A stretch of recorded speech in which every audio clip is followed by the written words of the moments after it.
Ce lundi, un communiqué de l'US Raon annonçait la nomination de Pierre Tary comme président du club. Le PDG du centre Leclerc de Raon-l'Étape est notre invité. Bonjour. Bonjour Vincent, merci de votre invitation. Avec plaisir. Alors votre nomination n'est pas un hasard parce qu'il faut savoir que vous avez été joueur de foot pendant plus de 20 ans. C'est ça, pendant ma jeunesse, j'ai pu courir sur les terrains verts de Moselle, puisque je suis originaire de Moselle, dans deux clubs de Moselle, à savoir le FC Carlin, qui était de plus à l'époque présidé par mon papa. Ah ouais. Voilà, donc j'ai j'ai cette historique-là. Voilà, il est très heureux de me voir aujourd'hui devenir président d'un club de foot.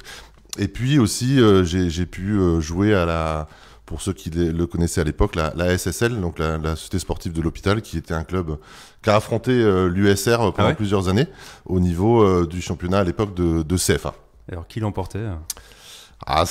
Mon cœur à l'époque était ch'pitellois, donc et pour l'hôpital, donc mais l'hôpital et l'USR avaient tissé des liens importants et Farid Touelib m'en parlait encore dernièrement que les affrontations étaient amicales, mais toujours dans l'esprit du jeu. Et vous étiez à quel poste alors ? Alors j'ai un petit peu joué sur tous les postes. Ouais. J'ai été à l'époque ce qui s'appelait libéraux. Maintenant ça se fait plus puisqu'on joue plus du tout sur ce système-là et au milieu de terrain. J'étais pas un grand attaquant. Bon, comme je suis assez grand, j'avais un jeu de tête qui était efficace. C'est clair. Et ça nous permettait. Mais voilà, c'était surtout le plaisir en tant qu'enfant. Et puis après ado et jeune adulte où j'ai pu jouer jusqu'en senior à un niveau inférieur de celui de l'USR bien évidemment. Et alors pourquoi le foot plutôt qu'un autre sport il y a 25 ans ? Une passion de famille, comme je l'ai dit. Mon papa qui était un passionné de sport, qui a joué au foot pendant des années, lui en tant qu'attaquant à l'époque. Vous allez le voir sur et qui m'a transmis cette passion-là et de se retrouver au bord du rectangle vert ou devant la télé à regarder que ce soit le championnat de France ou l'équipe nationale qui nous a fait rêver ces dernières années. Voilà, cette passion, elle m'habite depuis toujours.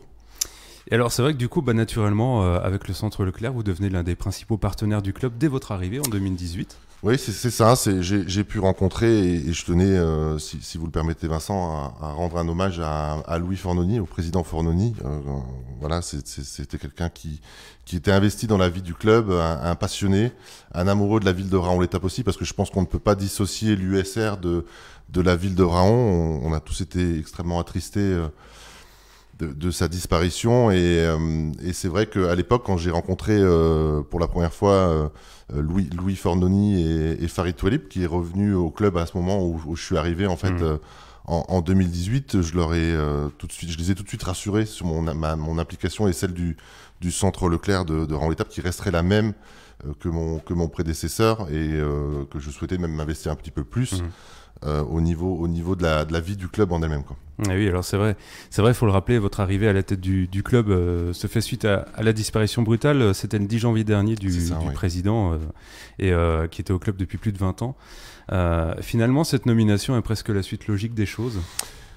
Elle s'est fait naturellement, je dirais. Après la disparition de Louis, il y a une activité, un club qui continue à exister et qui doit continuer à exister. Aujourd'hui, l'USR, c'est quand même 450 licenciés, c'est une quarantaine de bénévoles, c'est 6 arbitres, c'est une trentaine d'éducateurs. Donc c'est une grosse machinerie. Une grosse machine qui continue à avancer, qui continue à évoluer, puisque l'USR avait maintenu, dans le respect des règles sanitaires, la pratique du foot pour les plus jeunes.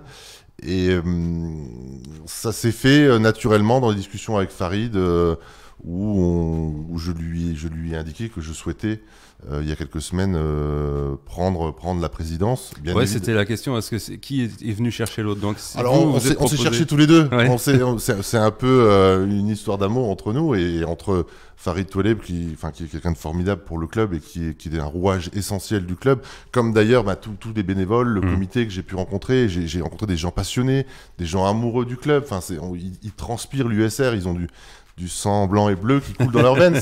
C'est ce qui laisse ressortir, parce que faut pas oublier qu'on est une petite ville par rapport à certaines entités sportives. Si je compare à Épinal par exemple, Raon-l'Étape n'est pas Épinal, mais l'engagement des gens par rapport au club est incroyable. Plus fort, c'est incroyable. C'est vraiment incroyable.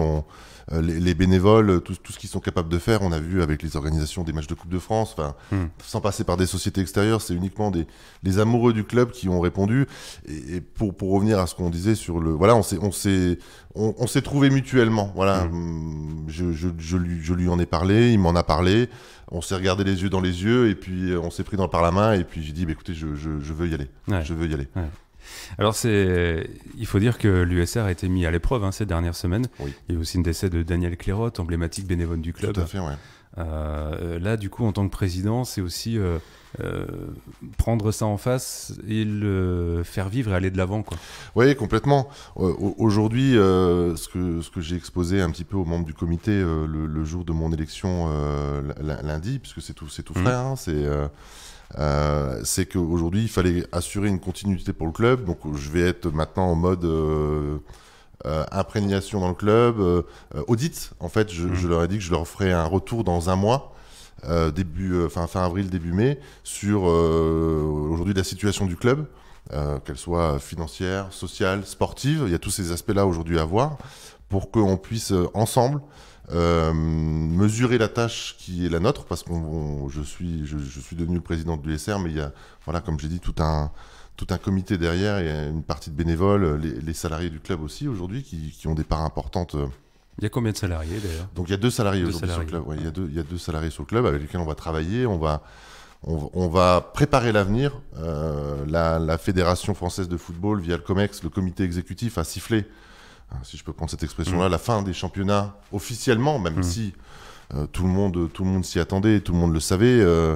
Donc ça veut dire année blanche pour la saison. Ça veut dire année blanche, ça veut dire pas de montée, pas de descente, reprise des championnats. Pour l'instant, il n'y a rien qui est fixé, bien évidemment. Au vu du contexte, plutôt au vu du contexte sanitaire, c'est difficile de se projeter. On a beaucoup de mal à se projeter.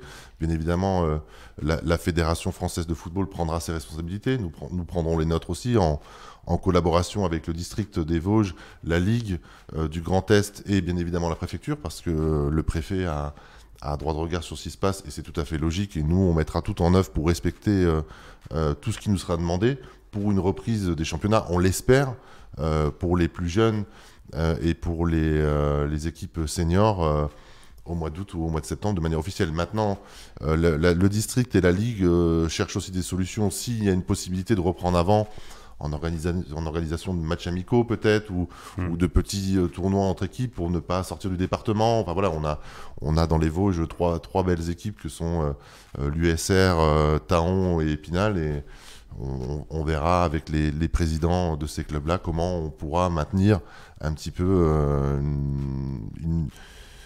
une activité pour nos joueurs, parce que ça nous manque. Bah oui, ça nous manque. Ouais. Alors pour l'entraînement pour les plus jeunes c'est bien, mais la compétition c'est ce qui est le plus excitant. Bien sûr. C'est ce qui est le plus excitant pour tout le monde et on veut on veut que tout le monde puisse profiter de cette compétition et on fera tout ce qu'il faut pour le mettre en place. Donc ça c'est l'un de vos premiers objectifs, c'est vos missions que vous vous donnez en tant que président du club. Au-delà de ça, dans les prochaines années, vous souhaitez quoi pour le club? C'est peut-être un peu tôt encore. Oui, c'est un petit peu tôt. Après, je vais reprendre une expression consacrée qui est de pouvoir jouer, de maintenir l'USR au niveau qu'il est aujourd'hui. J'ai dit que c'est plus de 450 licenciés l'USR. C'est des équipes dans toutes les catégories d'âge. C'est des équipes féminines. C'est la partie handisport aussi qui tient à cœur à cœur au club et qu'on va continuer à développer, et c'est de gagner match après match et de faire évoluer le club. Aujourd'hui, le club évolue quand même au niveau national depuis quasiment 30 ans. Le national, ça fait rêver tout le monde. Aujourd'hui, on est en N3. Faut pas oublier une chose, c'est que pour l'équipe Fagnon, c'est que le niveau a augmenté aussi au fur et à mesure des années. Donc, la situation économique du pays, de nos partenaires aussi, parce que je tiens aussi à remercier encore une fois tous les partenaires de l'USR avec certains avec qui j'ai pu discuter. Je vais aller rencontrer tous les partenaires. Je sais que c'est pas simple pour tout le monde, donc j'ai reçu aussi beaucoup de messages de félicitations de ces partenaires-là, parce que c'est important pour le club d'avoir quelqu'un à sa tête. Donc se projeter aujourd'hui, c'est difficile. Donc on va travailler sereinement. Ouais. On va faire une projection à court terme, à moyen terme et à long terme. Optimiste, pessimiste, à tous les plans. Mais on va œuvrer pour que l'USR continue à rayonner sur le département, sur le Grand Est et sur toute la France, parce que l'USR est connu de beaucoup de passionnés de football au travers de ses exploits en Coupe de France, et on a tous envie de ça. Enfin, le dernier match à Gasser contre Lille, c'était il n'y a pas très longtemps, hein, mais on a l'impression que c'était loin. On a l'impression que c'est loin parce que avec tout ce qui s'est passé maintenant depuis un an, mais c'était il y a un peu plus d'un an. Donc, d'ailleurs, c'est la dernière fois qu'on s'est parré, c'était par rapport au foot. Exactement. Parce qu'on était sur place. Exactement, Vincent.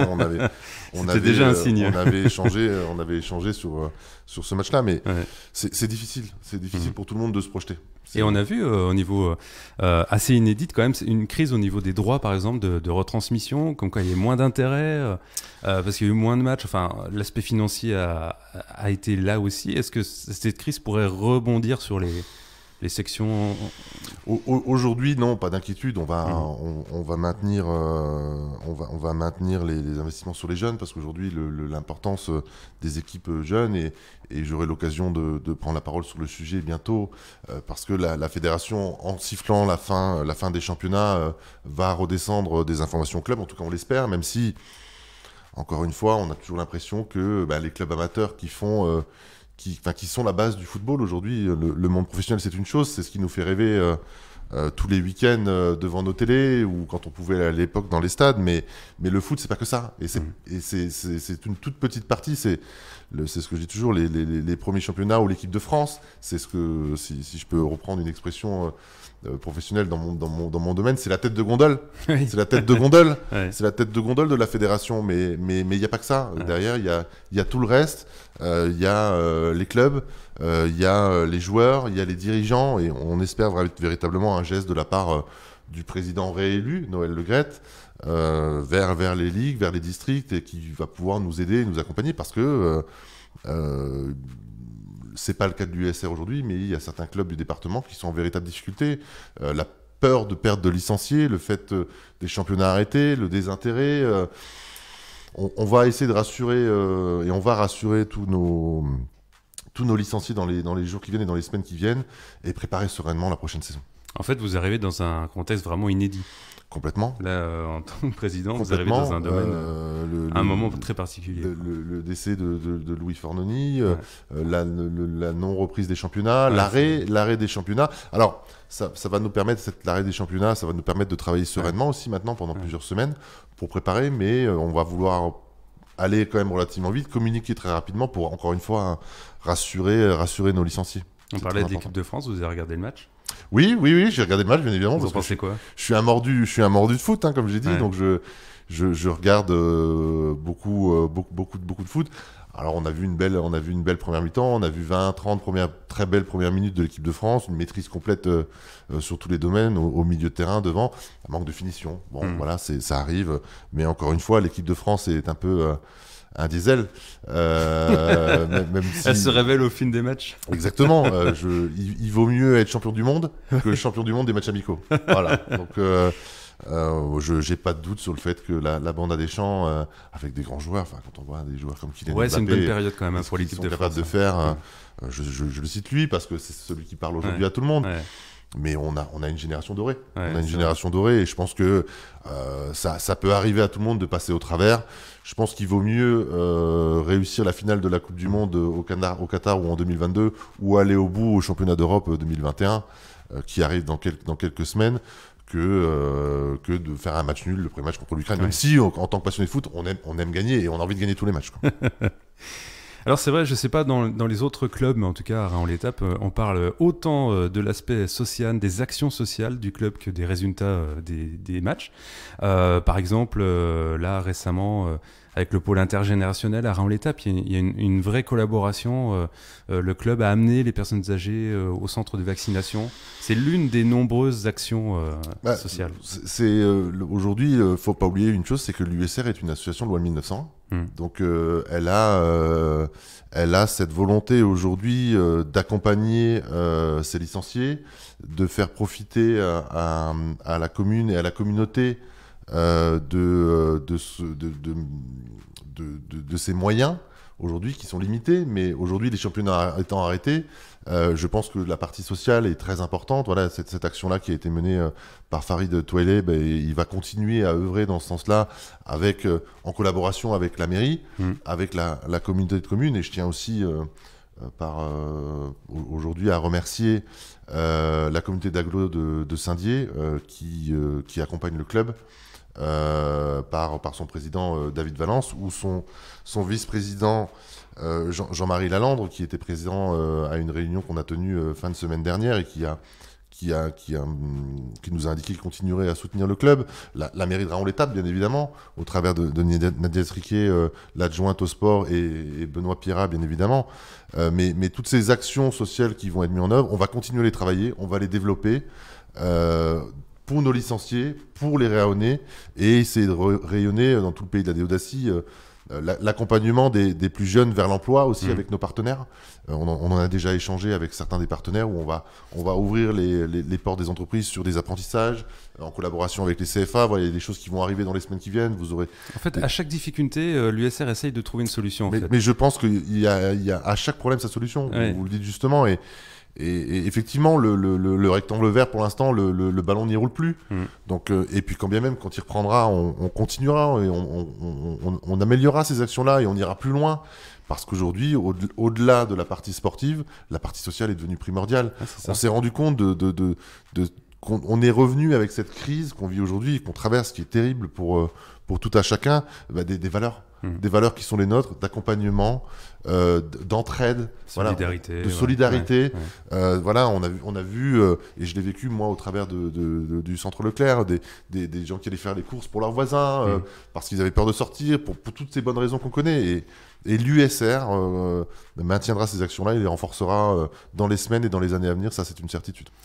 Alors l'USR, comme toute association, a besoin aussi de financement et encore une fois, elle a cherché des solutions, elle a créé, on peut dire, un loto digital il y a 15 jours maintenant. Oui. Première édition, alors c'était l'idée d'un loto en live, en fait, Facebook, YouTube. Tout à fait. Et ça a bien marché. C'est une création USR. Oui, aujourd'hui, ça n'existe nulle part ailleurs. Ouais. Donc... je tiens à féliciter encore une fois les membres du club et Didier Chaffat qui aujourd'hui a concocté, a réalisé, parce que c'est un programme qu'il a véritablement créé aujourd'hui sur ce loto. On connaît l'attachement au loto des gens du territoire, parce que c'est des moments de convivialité, c'est des moments de partage. Alors on gagne, c'est bien, on perd, on est un peu déçu parce qu'on est des fois un peu mauvais perdant, mais on prend plaisir à se retrouver. Donc ce loto digital qui a été pour la première fois il y a 15 jours, donc on le renouvelle ce soir à partir de 20h. Aujourd'hui, c'est pour la première édition, c'était plus de 250 participants, plus de 600 planches vendues. C'était l'inconnu aussi. Hein. Complètement. Est-ce que les gens allaient adhérer ? C'était difficile parce qu'on a les passionnés du loto, pour les raisons que j'ai citées précédemment, c'est de se retrouver, c'est la convivialité. Ouais. Mais on a été très heureux. Alors les lots aussi mis en jeu jouent. Nos partenaires ont joué le jeu aussi. Je tiens encore une fois à les remercier. L'ensemble des commerçants du cœur de ville de Raon-l'Étape et de toutes les communes environnantes ont joué le jeu. Et c'est cette deuxième édition est parti sur les mêmes bases. On est un petit peu au-dessus de ce qu'on avait fait. On va améliorer encore les choses au fur et à mesure, parce que c'était une première pour tout le monde. C'était une première pour tout le monde. Alors voilà, on nous a dans la grande majorité félicité pour l'organisation, mais je pense qu'il y a des choses à améliorer. Mais dans quelques mois, j'espère qu'on pourra tous se retrouver autour du loto de l'USR en physique, en présentiel, c'est quand même beaucoup plus agréable. Et ce loto, c'est une belle réussite. On en est très fiers. Ah oui. Et donc c'est ce soir à 20h, les gens peuvent encore s'inscrire. C'est ça. Ils peuvent s'inscrire et ils peuvent même s'inscrire pendant que la partie a démarré jusqu'à 22h. Ils peuvent acheter des planches. Et profiter de ce moment-là. Voilà. Aujourd'hui, on est tous sur les applications de communication où on se retrouve pour partager un apéritif ou un repas. Faites-le aussi en ayant en fond le loto de l'USR. Il y a des nouveautés ce soir, vous verrez, des choses très intéressantes pour faire évoluer et continuer à œuvrer dans ce sens-là, parce que c'est vraiment un événement vraiment intéressant. L'enjeu est grand, le plaisir aussi. Merci Pierre Tary d'être venu parler de votre nouvelle mission, on peut dire, fonction au sein du club de l'USR. Merci à vous, merci. Il est 9h58 sur RCM. Hop hop hop 7h, 10h. Du lundi au vendredi. 7h, 10h. Sur RCM. Hop hop hop. Sur RCM.